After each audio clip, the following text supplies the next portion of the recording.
Hello, welcome to this channel. You are with me, Madam Gallo, and today's topic is about the Old Testament canon. And generally, we'll be looking at what canon is, define it, so that we can move together, knowing what we are dealing with. Now, according to the Longman Dictionary of Contemporary English, canon means an official list of writings that are recognized as being truly work of a certain writer or being part of a larger collection of the writings.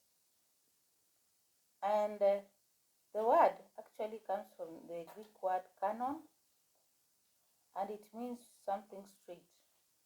So it is a way of putting things in order and saying that these are the books which are supposed to be used and these are the books that are not supposed to be written or used.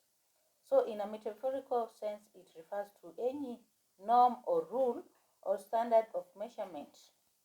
Therefore, the canonization of the Old Testament simply means that the books that are chosen and selected so that they can be used as Old Testament books or Old Testament, or that make Old Testament text. Therefore, according to the Bible, this is according to B.A. Sizemore Jr. In his book that he published in 1973, he says that when you refer to the Bible, canon refers to the issue related to the process of compilation and the principle that led to the selection of those of the books that are regarded as inspired and authoritative. That is according to Sizemore. That those books that are selected as inspired and authoritative, those are books that are regarded as the canon books of the Old Testament. Also, the Old Testament canon developed from the oral traditions of the Israelites, poems, stories, and memoirs, which were kept on to their children. That is according to Deuteronomy 6, verse 6 to 9. So during the times of Moses or David and the Solomon, attempts could have been made to write the history of Israel. However, it was during this exile period in Babylon that many more materials were written, and those materials that were written included the Torah, that is the Pentateuch. The Torah are the first 5 books of the Old Testament, and then there is the history and sayings of the prophets, wisdom and songs of the people. And also, as we move forward, we look at the era of the exilic and post-exilic era, where we see some of the books being collected as books included in the Old Testament.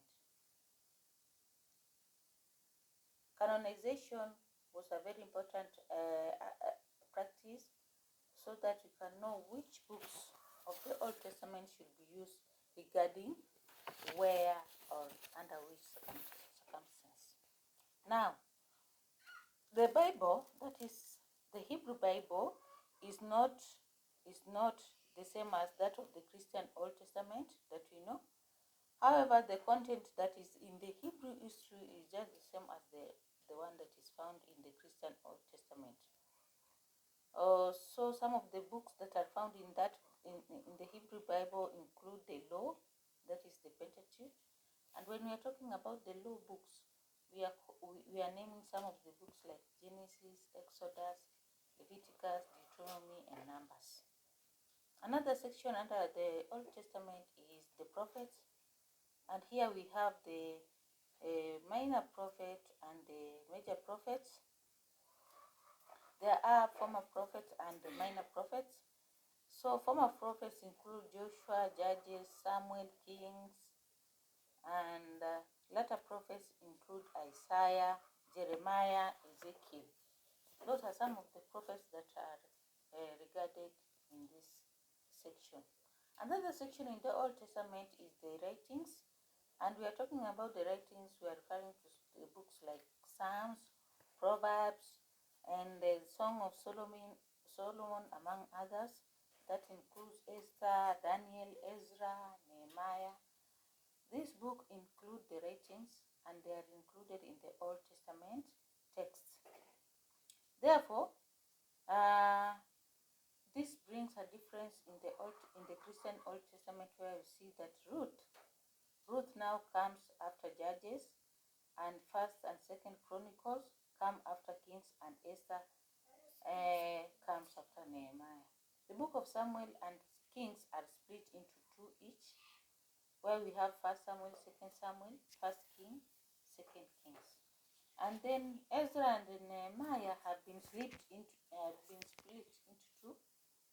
Daniel, as a major prophet, is grouped along with other major prophets, and the minor prophets are counted individually. That is the difference that is seen in the Christian Old Testament while we are comparing it to the Hebrew Bible. Now, there is another section called the Apocrypha.